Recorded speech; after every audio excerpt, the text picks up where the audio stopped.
Alamin ang ating question of today.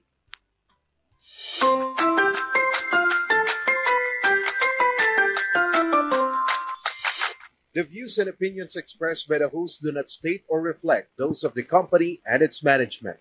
Furthermore, the views and opinions and insinuations made by the host or guest do not reflect those of the show, the management, and the network.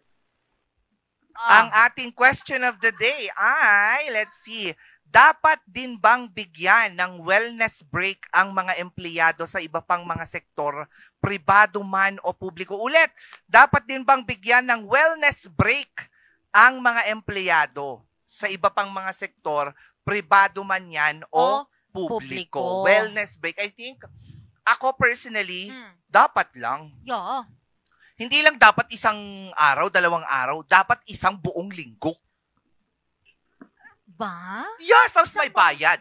Ay! Oo, Grabe dapat naman. paid wellness break yan. Kasi may mga ibang mga sectors kasi, like, usually, mga public, no? Yeah, government. Government. Sila yung meron talaga silang wellness break. Siyempre, oo. Recently, itong si DepEd, may 1 month sila. No, 3 days lang Hindi, po. meron pa silang iba, yung wellness, tapos meron pa silang isa.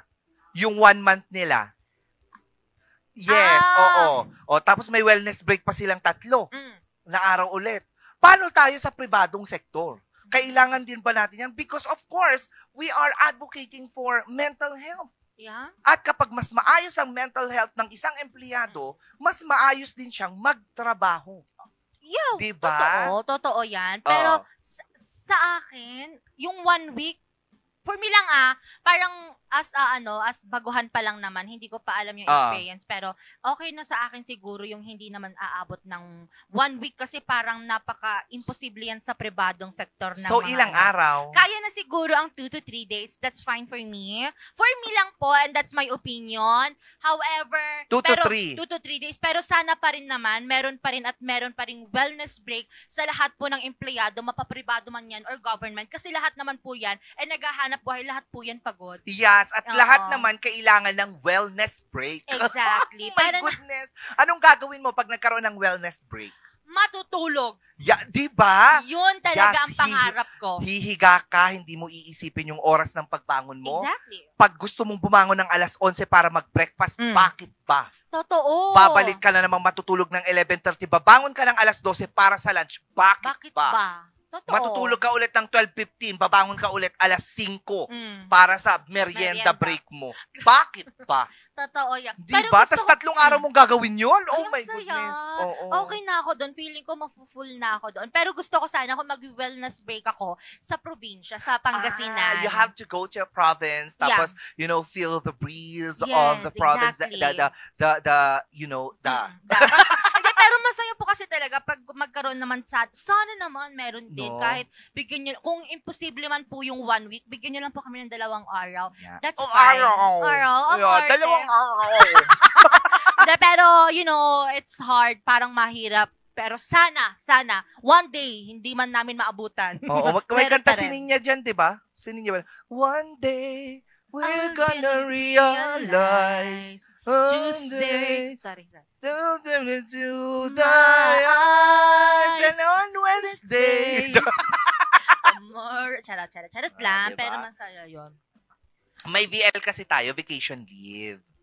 So I guess, pero syempre, dapat separate pa rin yung vacation leave dun sa wellness. Tapos, mental health break. Oh my God, ang dami, ang saya. Ang saya nun, Imagine, meron kang VL, binigyan kang kumpanya mo 5 days. Tapos, magkaka-wellness break ka ng 3 araw. Tapos, may mental health break ka, yan yung 1 month. I don't think na talagang matutupad yan, pero I'm gonna love that. hopefully talaga matupad naman siya kahit papano. Imposible man, pero sana. Yeah, I think it's gonna be possible one day. One day, you're gonna realize Tuesday. Ay, someday yun.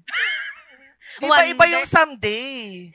Kanta ni Kwan yun. Kanta ni Britney Spears. Paano yun? Yung someday. Paano? Tapos, pupunta na tayo sa next. Hindi ka alam yung someday. Nakalimutan ko kasi. Nakalimutan mo. Pero yung someday, di ba yun yung kay kanta ni reggae?